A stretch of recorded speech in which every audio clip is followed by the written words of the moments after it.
Hey folks, this is Cole and Cole's Corner, and I'm going to continue on the subject of Course of Love. Course of Love is an exquisite book that I began to elaborate on a few weeks ago, and because I was doing some building work, I got held back. So now I'll continue to this series of what I would call like a crash course through the course of love. So last week I shared a little bit of my story and what happened through the course of love. And this time I'm going to begin to read from the introduction. So it begins like this. This course was written for the mind, but only to move the mind, to appeal to the heart, to move it, to listen, to move it, to accept confusion, to move it, to seize its resistance to mystery, its quest for answers, and to shift its focus to the truth and away from what can be learned only by the mind. Now, first thing I would like to say that somebody said, well, man, hope you don't sleep while you're doing this podcast. And I'm actually doing this on purpose. Also doing it because this is how I am these days. I used to be a very visual person and speak extremely fast, and I had concepts coming out of my every possible part of me, and it wasn't it. Just like it says in here, to move the mind, to appeal to the heart, to move it to listen, to move it to accept confusion, and again away from what can be learned only by the mind.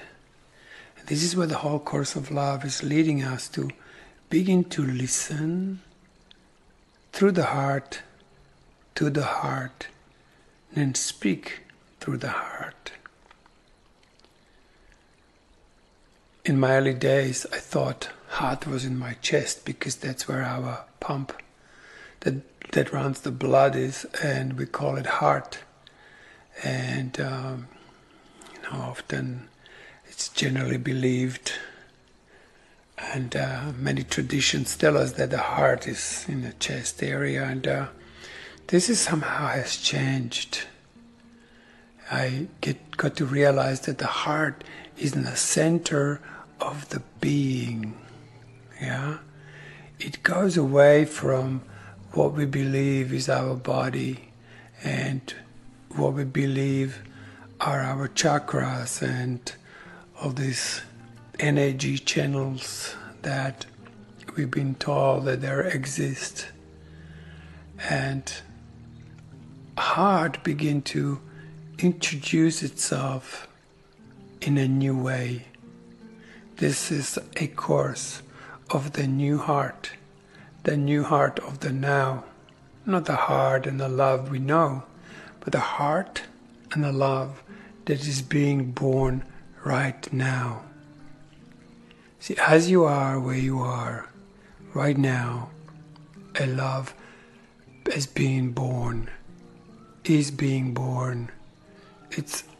emerging, it's coming into existence. The second coming of Christ is happening right now. It's coming in this very moment. Now, the only question is, can you feel it? Because heart is not like the mind. You can't think with it. It feels more than anything.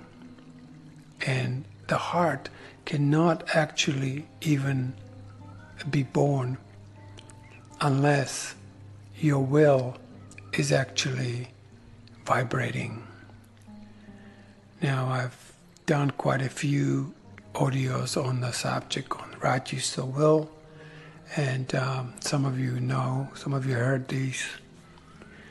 And again, those are just talks. But where we need to get to this place where we realize that part of us that feels is actually at the moment more important than anything. Mind has already figured out millions of ways how to be and what to do, but it hasn't yet stopped and begin to pay attention to feelings. And without feelings, there is no heart, right? So this course all the way through begins to slowly and gently emphasize feeling. Now,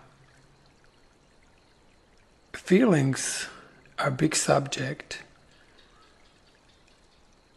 because they speak differently. I better say they express differently than a mind does and a heart does, yeah? Feelings express through different modality, and it's more vibrational and it's more magnetic than electric.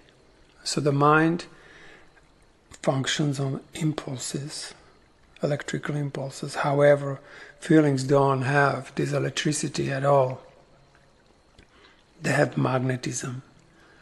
And magnetism expresses differently. So when we are asked how you feel, we go into the mind and we try to describe something that's similar to what happened before, yeah? To an experience from the past. We're trying to name them, but that's not how feelings express, yeah? Because feelings don't talk. What? Feelings don't talk. Feelings are, and they express by being felt. It's like a whole new language that's been drowned in us in early days. And the society is based on this denial of feelings. And eventually we realize also that it's not just the feelings that are kind of hard to understand, but that is because of our relationship to them. And generally, we as a society don't have a great relationship to our feelings, particularly the one we call negative feelings. And until this relationship, or until we awaken enough, yeah, we can get to this I am that. Well, big deal. When you get to that I am that realizes that that is just that. And then there is this other thing called the will. And that requires awakening through movement that expresses differently than the mind does.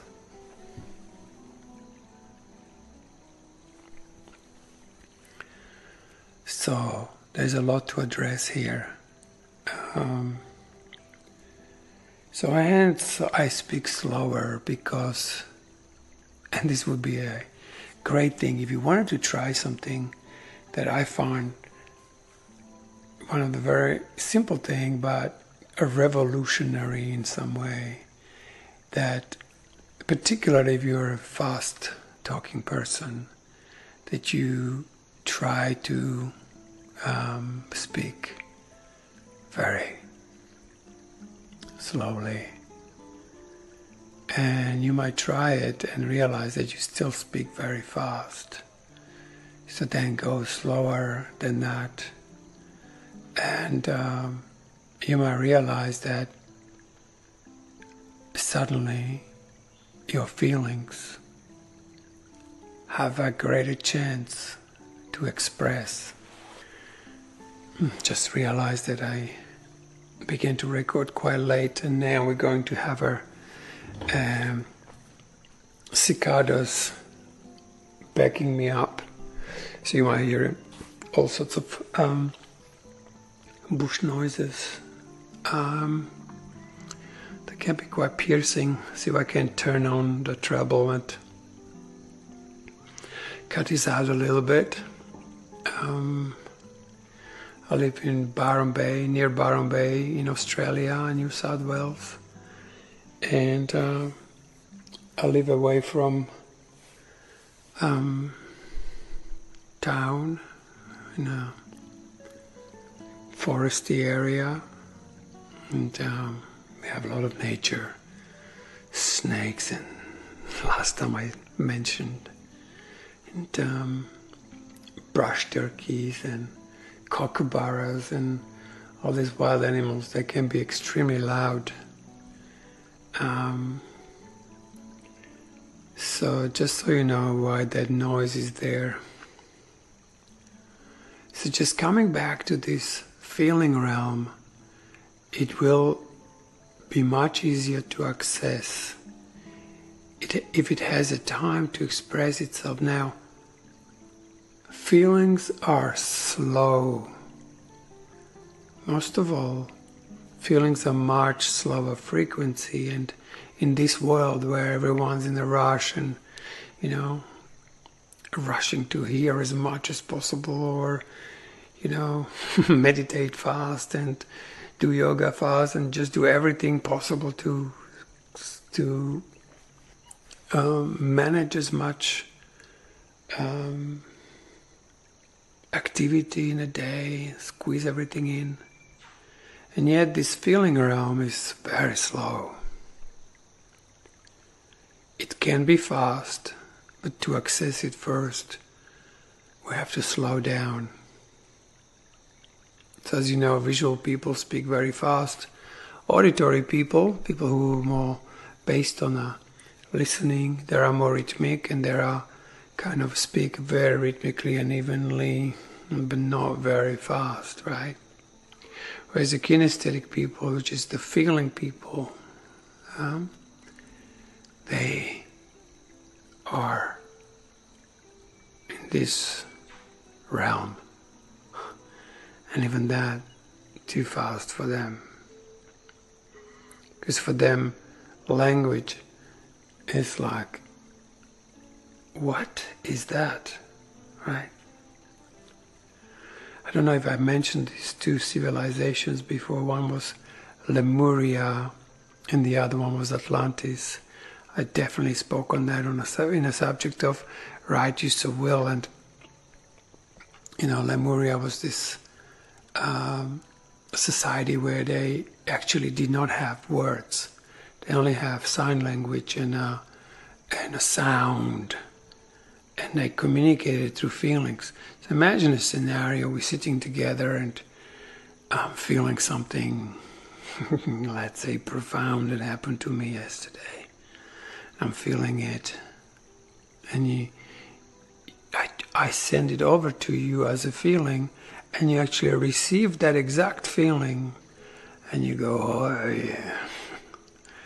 And then you understand what occurred in me. And, people say, well, how do you know? Well, we tested it. And it's identical. And it's often, if not identical, very close to feeling very similar thing, eh? And the longer we stay there, the more it goes. It might even happen, and I'm that you're just listening to this seemingly you're listening to this guy somewhere in Australia in the bush, and suddenly you might feel different. You might suddenly feel something that you go, oh, where did I just go? Because with my friends, we don't talk so much. We read this amazing book, Course of Love, which I warmly recommend, and 'cause I think it's the best thing that's on the market right now, and that can be purchased, ordered, and sometimes we read together, and after a couple of sentences we drop to this deep place that is so incredibly, I would say, emotionally satisfying, so deep and nourishing. It's almost like being sustained by the love of God in that place together. And then more we feel it, more we share it, and more we share it, more we have it. And this constantly increases. Yeah, we know from A Course in Miracles that the more we express our feelings, the more they increase. Course says, more you express the thought, but he obviously means that you are not split from your feelings, right? So, just so you know, every thought is to generate a feeling, and this feeling is here to manifest what that thought really means in truth. Not in this world. What does it mean in truth? I'm just going to go into the subject of giving and receiving as one, because, like I said, this is a crash course, and then you don't have to read the whole book to get the gist of this exquisite message that Jesus is teaching us, saying, hey, whatever you're giving, that's what you're having. So, what are you feeling right now is what you are giving. Right? Now, let's do a little exercise, yeah? Think of something you would really like to actually have right now. And we also need to realize one thing, that everything in this world we do to feel something. We have a cup of tea, so we feel good. We go for a swim, so we feel good. We see friends, so we what? Feel good. Pretty much everything we do to feel something. And we often go a long way to get there, to feel something. Well, I can show you how you can already feel something without going and doing something about it so you can feel it. And it's this simple. Let's just work on a feeling good feeling, okay? So if I say, hey, can you just allow yourself to feel good? Say yes. And then you should just start feeling good, okay? You might be feeling bad, and you can just override it just for a moment. We're just going to play this denial game, okay? Just override whatever you feel.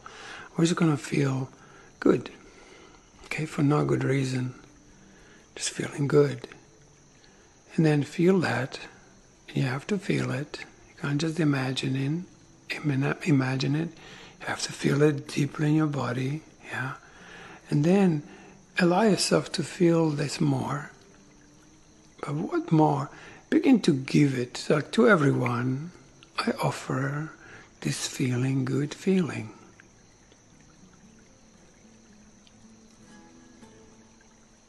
And if you do it genuinely, you will begin to feel a subtle increase in feeling good. And then you might say to everyone, I don't know, I offer this feeling good. So you're now oozing that feeling everywhere, to everybody, with a good intention. Just, hey, I just want everyone to feel good, just for a moment. Those that suffer, and those that are sick, and those that are not happy, those that are struggling, just a moment of just feeling good so they can catch up with themselves. And so like, oh God, I'm feeling good for a moment. And in that moment, they might get a bright idea and sort out their sickness, or sort out their misery, or sort out their challenges in life. So it's simply putting out everyone to join you in this feeling, good feeling. Because where are all the people that you think are out there? They're all in your mind. Huh? You know there are people out there, but right now, those are just images, an imagination of some bodies out there. But if you can feel into their beings and just sending this, hey, feel good feeling. Now the more you give it, more you have it. And then more you have it, more you have to give. And more you have to give, more you will have. And if you keep going, you'll actually come into this unbearable lightness of being. It feels so good. It can also become almost unbearable. So you have to find like a sweet spot, Find a sweet spot of feeling good. It's not too much, but it's also not too little, yeah? Like, what is that good feeling just for you? For those who are familiar with Course in Miracles, this is the lesson 108. And it's a lesson that I warmly recommend because that will show you this exercise, although the text feels like it's talking about something else. But at the end he goes, hey, whatever you want to have, you begin to give it. And the more you give it, more it becomes you. Eventually, when you drop into this true heart of yours, the one that's birthing right now, you not only will be able to feel it, but you'll also be able to share it by giving it away. And it doesn't matter if somebody wants it or not. It's just simply in this act of giving away, just for you, for now. Because the more you give, the more you have. And the more you have, more you can give. And this has no end. This is forever. It could be actually just pump yourself out to this state of feeling good. And this feeling good, what I'm talking about, if it's generated by now feeling, not a good from the past, but feel now good, it actually does not have an opposite.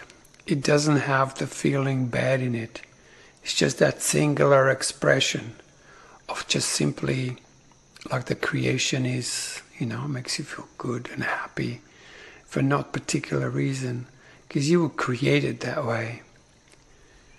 And it was denial of this happy thought that was running our life. Again, it was like one of those happy thoughts that didn't have an opposite. So you were just generally creating. And there was not an opposite, and it was not necessary, But one day, that was like denied. And that was the moment that led us to this world. Because something less than that or different to that appeared. And you know what we did with it? We begin to focus on it as like, we don't want this. I don't want this. And what did you begin to focus on? You begin to focus on what you don't want. And you got really good at it. And now we have lots of things we don't want. We don't want sickness. We don't want people to be unhappy. We don't want people to be suffering. Yeah. But this place is such. Yeah. So what we need to learn how to return to the heart. The heart, it is not denying misery, it just does not know misery. Yeah? Only mind has this problem, right? Because it's separated. Now, being separate from our feelings, it's exactly where we feel separate from God. You can seek for God in books and in teachings, right? But really until you can feel it and the feeling body begins to take you back to unity. You know, you're just juggling balls, in the mind, like one teacher says. It's like you're just transferring furniture in Titanic, and we're dead and dead. So it's just like that. So maybe that is a good moment for me to continue. He says right there, he says, what is learned by the mind only rearranges reality. The mind then holds this new reality as a new set of rules without change. It sees reality through these new mental constructs and calls this way of seeing new. In order to support its new reality, it must insist that others follow these new rules. Truth, it says, has been found, and it is here in these new rules and not in those old. Hey? So we often come with this new amazing theory, and it just ends up with all the theories that the world has, hey? That didn't necessarily brought us what we're looking for. Right? The mind will then tell you how to feel according to its rules and will resist all ways of feeling, all the way of being that appears to run counter to these rules, as if it knows, because of these rules, how things are. Check this one out. The mind will speak of love and yet hold the heart prisoner to its new rules, new laws, and still say, this is right and this is wrong. It'll speak of love and not see its intolerance or judgment. It will speak of love to be helpful, and with all the sincerity and yet the very logic that it uses, though new, wounds the heart of the most tender, of those most called to love and its sweetness. I'm feeling wrong to feel the way I do, the tender heart says to herself, and convinced that other knows what she does not, covers over her tenderness with protection. So here we're looking at this exquisite understandings of masculine and feminine.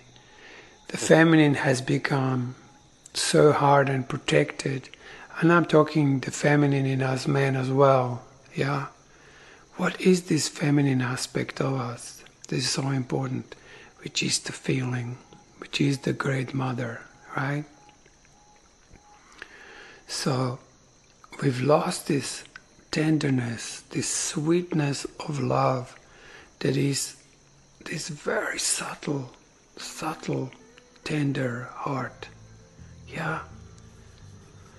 And we cover it with protection, and we gone up to the mind and lost this exquisite vibration that sustains us on a most profound level.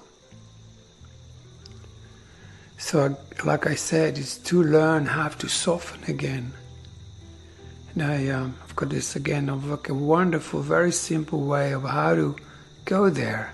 And this is equally important to go there for men, particularly if they want to understand the women or the feminine. But also, these days, the world is so hard that women actually cannot be fully in their vulnerability very easily. And I'm sure they are. But they have to be in a place where it can be, where it's safe, hey?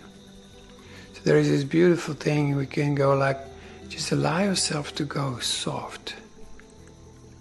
Find a safe space for a moment and just allow yourself to go soft. As soon as you feel this softness, again, this is not a visualization.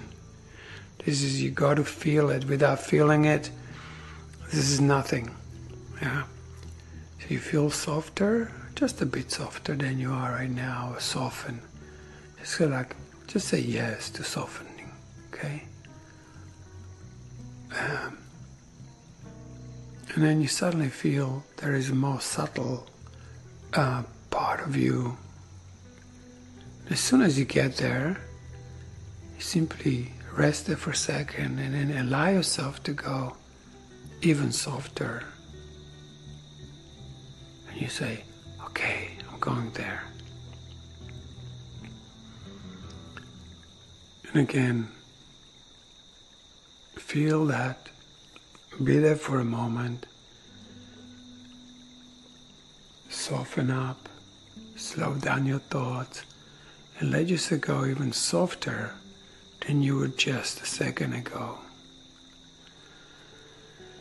And then you will see that your will, the feminine in you, will begin to take you into this lake-like sense of feeling where you spill yourself.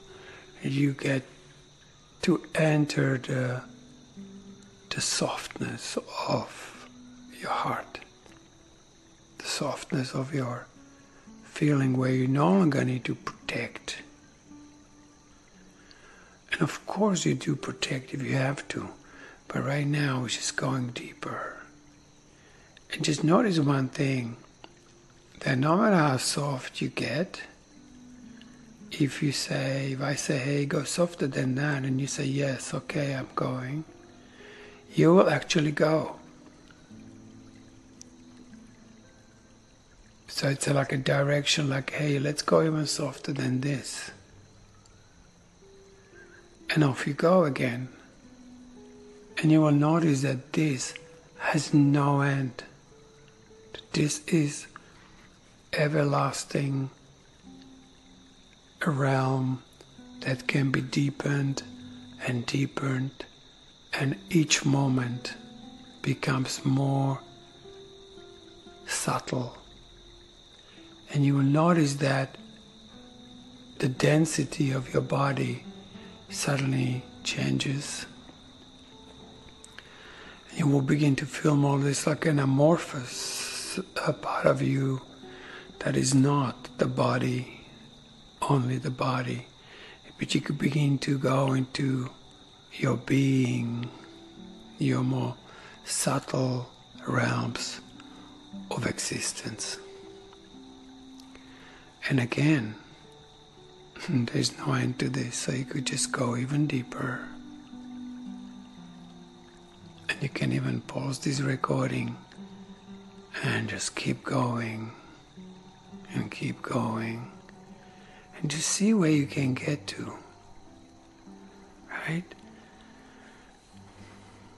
Suddenly you will be in a profound, deep meditation, but not just sitting there, but actually entering,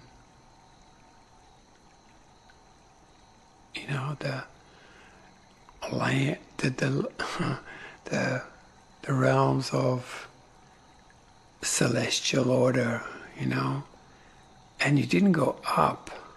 Notice, we didn't go up higher frequencies. We went lower, we went slower. And here is the realm of feeling. And if you keep going and going, I guarantee you, you will enter the kingdom of heaven. Because it's that way. It's not above, it's below, it's within.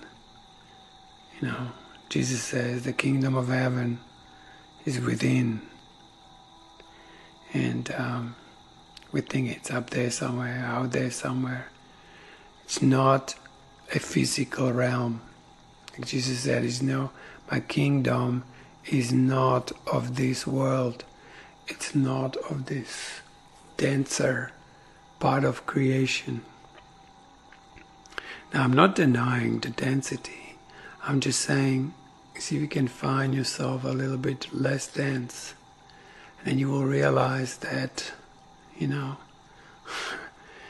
begin to want to dance because you want to move, you want to flow. And then you look outside suddenly in this different place of being, and everything is different. Everything moves. And you feel the tree, you feel the person deeply. And then, when this feeling realm opens up, you begin to have a moment where your lower expansion will dislodge your mind the way you knew it.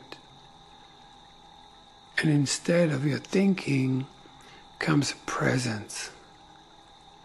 So we're not escaping anything that's us. We're just finding the deeper part of ourselves. So now that you feel,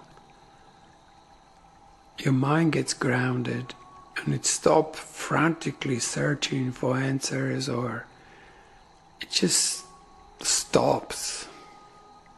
And you go like, wow, how come it's so quiet in here?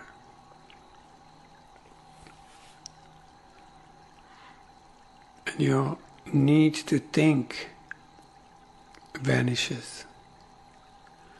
And needs came when we denied the will, yeah. We denied this, and then the feeling could not generate for us anything we wanted. And suddenly we began to have needs. And we had to work hard to fulfill them. But like I said, you can fulfill all your needs by finding what they are. What's the feeling underneath that need? And then offer that feeling. And then suddenly you will begin to feel extremely fulfilled.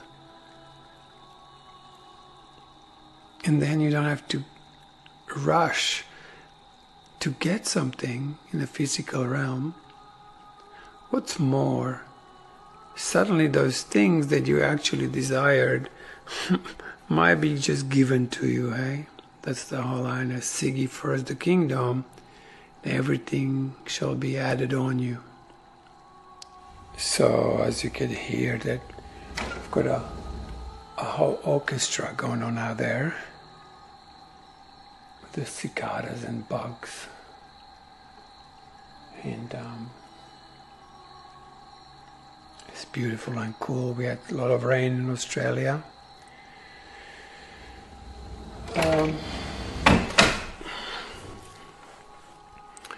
So I'll continue with the read, and here is an 1.4 in an introduction in A Course of Life. It says, you think that in order to share, you must be able to speak the same language. You speak the same language. And so you regress to the language of the mind with its precision. That's why I suggest, hey, let's slow down and see what you begin to experience.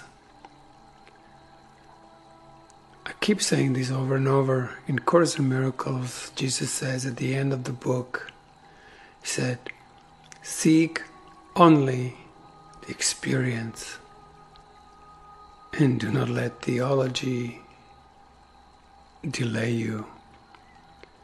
It's all about what happens in us. Someone else's enlightenment is not very helpful to us. Our own revelations, our own knowing, our own experiences is what is going to teach us that we don't need to learn anymore. That creation, letting creation, we actually go to a next stage where we don't learn, we create. We just create new things. Not to learn from them, just to be them. Okay? So this course of love is retraining our mind to relax for a moment, eh? Because this is next. The mind so hates to be confused, to be open, to remain open, and to not know. It desires anchors to hold it in one spot, and held there suffers the pounding of the sea of change, resists the current, fortifies itself against the storm. The mind will return always to where it feels safe and sure of itself, and so it goes nowhere and sees no transformation or creation or the new horizon that would defy its reality.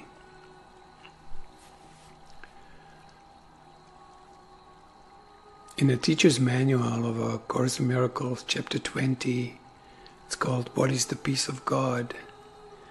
And it says something very interesting. It says, how you recognize peace of God is that you will experience something that has never occurred before. It's a brand new thing. So peace of God is not like you just go quiet and be like, okay, now I'm in a peace. No, peace of God is when you enter into creation. When something so brand new as a way of being happens, that you sit there and you cannot compare it to anything in the past. And this can be your daily bread. This is the way we are heading now. For those who want to go this way, of course, this is not a compulsory course, but it's a required course, and of course the time you take it is now, because miracles are definitely needed. The mind cannot hold open the doors of the heart, and yet we turn within, turn to the mind, and show it where its openness lies, where sweetness abides, where love's knowing is found. So all the mind can do is rearrange the reality and hold it still and captive and rule-bound, right? However, the laws of love are not laws such as these. The laws of love are not rules, facts, or right answers. The laws of love bring spiritual freedom. Freedom that lies beyond belief, beyond thought, beyond adherence to any authority other than one's own heart. Now, how beautiful is that? And imagine that actually God has put something in you that's already fully accomplished, right? And it takes only a second to find it, and it begins to inform you how to actually live that way. But it cannot happen, as I say, until we begin to deeply allow our feelings to manifest for us. There's so much written on manifestation this and manifestation of that.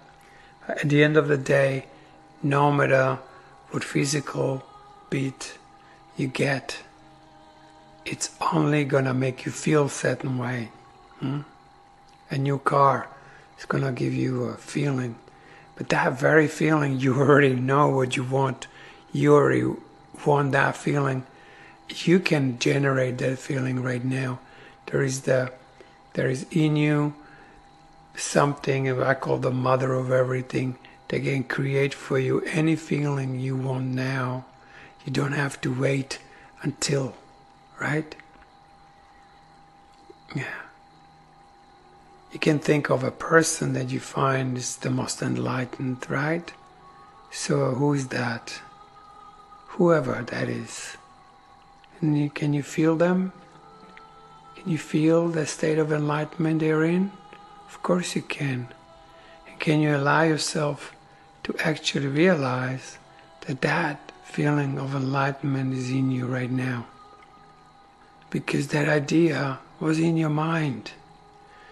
There's nothing out there. You'll realize you can be any of these example lives right now. So, what is the body? Yeah, body is this incarnation device. And you can incarnate into it anything that you allow yourself to incarnate into it. So you can take any of these deities, like you can grab Shiva. You know, Shiva is like an archetype of God-man, super masculine. He's one with God now, right? You just go, God, if I was Shiva, how would I breathe? And you just suddenly have a slight change in breath. And how would I actually sit if I was one of these dudes? And then suddenly you will have to change your position. And you let your body to change it. Body know exactly how to incarnate this for you. Huh? We're so trained to function by the mind, we don't use this body that can incarnate us into anything we want. You could be Christ right now. It's like, God, Jesus, what is it like to be you? And then you just step back, and then you begin to feel that everything in you begins to move. However, you need to be able to feel. If your feeling body is shut down, then it cannot show you what it's like. But even there, we believe in miracles, right? It begins to do you. If you're a woman and you know the Shakti archetype, or if I was the most radiant woman in the world, how would I be? What would I not think? Only feel. How would I breathe? How would I move when I walk? Go for a walk next time, and it's like, God, if I was the most radiant being in the planet. And it's not that you want to become some kind of funny thing that walks around in a funny way. It's more like you want to be informed what's available. We have all these treasures. We can be these most exquisite things, right? But we're busy thinking that maybe one day we'll get there, and that's just not how it works. It works now when we ask better questions, or we engage our feeling creative power to manifest for us now in this moment that which we most desire. Like, what is it that you really truly want above all else? And there, you wouldn't be listening to this talk if you were not interested in helping you somehow, yeah? So how could you do it? Not just like that. It's like, what is it? When you find out what it is, you begin to give it. Or you allow it to fully be felt in every part of your body, including your little toe, or your knee, or your elbow, your little earlobe. Yeah, your hair feels, everything incarnates light. And then you begin to learn from these example lives. What was Jesus was just an example life. So was Mary. So was Anna, the grandmother of Jesus. That's another exquisite book many of you guys had an opportunity to hear. So, or read, I bought that book and I gave it to everybody because it's such an exquisite book. So, all these archetypes of example lives are available to inform us. It's incredible. When I run my men's groups, I ask men, like, hey, if you're a Shiva, how would you be sitting? And then I say, hey, if you're a Buddha, how would you be sitting? And then you would just see there is a very different physiology to a Buddha than to Shiva. There's different archetypes, there are different gifts, and there are so many out there. Yeah? So you can really become anything you want to become, just merely by desiring it to be so. Just don't expect yet to change it physically really fast. First you have to go into these more subtle realms of ourselves and begin to change it there, and then our physicality will follow. But if we believe we're a body that is dense and slow moving, which we often do, and then that's what we have. So the next paragraph says the heart is needed to guide the mind in a way that it does not desire to be guided, a way that is one of joining, a way that does not allow the mind's separate stands, its rules, and its right answers. The heart is needed because it is who and where you are, and responds in love to what is one with it. We are one heart. So when you get to this place that is the essence or the core of your heart, you will see that we are all one. And it's not just a concept or something that the mind comes up, it's like, yeah, we're all one with God, and in the same time you feel divided. You can't just keep saying affirmations and not fully experience, unless you do, of course, yeah.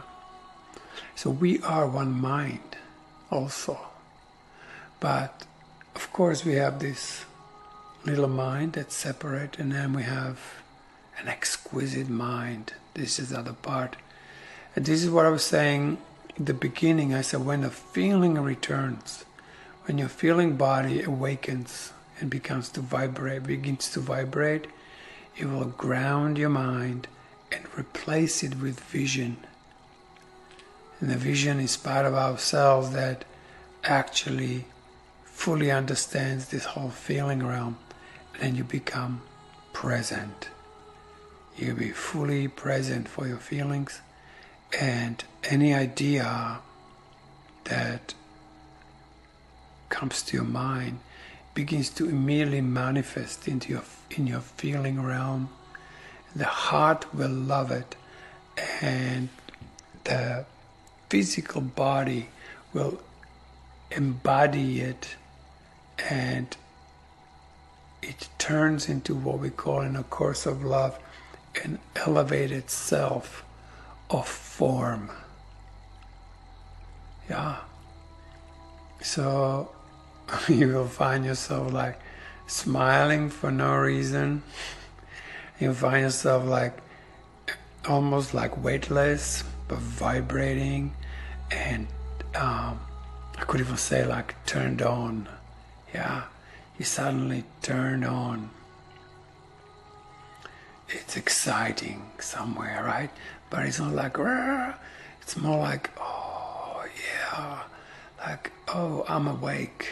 Yeah, I am sustained by this exquisite alignment of myself that is not separate from wholeness.